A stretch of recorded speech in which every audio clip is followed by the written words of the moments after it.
So welcome back, guys. Let's take a look at GBP USD for the let's say 2nd of January. Also have it in mind that markets will not open on the 2nd. That if in case markets opens, then this is what we are going to trade, but I don't think it will open. And if it does not open, then this analysis will be for the 3rd. We are going to use this analysis for the 3rd once the market opens, right? So now, before we actually place our trade, we will want to know the trend for such movements that we are trading, right? And we can see that this is an uptrend move. We all know that three movements markets makes: uptrend move, a downtrend move, or a ranging market move. So you can see on this GBP USD, we are on an uptrend move. Then when you take a look at this movement, kind of like a drop is being made, which I'm seeing as a pullback, right? So after this pullback, what do I expect? We should expect, after this pullback has been made, what do you expect? We should expect a further bullish move. You see, one of the reasons why on Wednesday, last week Wednesday, we actually opened and closed bullish with a huge candlestick wick sticking at the top. On Thursday, we actually opened and closed bullish. Same thing with Friday, we had a bullish move. So now we are expecting price to open on Monday, right? So if in case market does not open on Monday, then we should be able to see it open on Wednesday. So we are now going to apply this mode.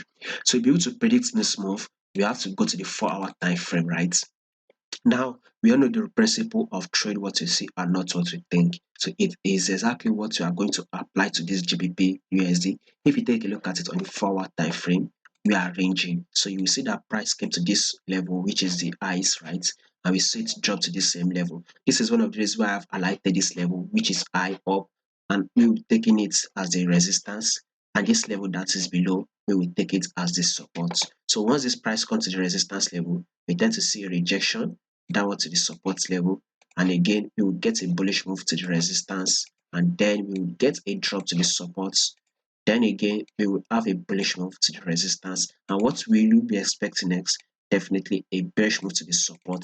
So once this price can give us that bearish move and hit our support level, then you can go ahead and go bullish on this your resistance level until price eventually breaks out of this resistance level on the 4-hour time frame. So if price breaks out of it, then you can possibly wait for a pullback and continue your uptrend. So above all, GBP USD, we would be ranging until price give us a breakout. So all what I want you to see is a ranging market, and we have no that option than to range with it until price eventually give us a breakout. Then we will go ahead with it.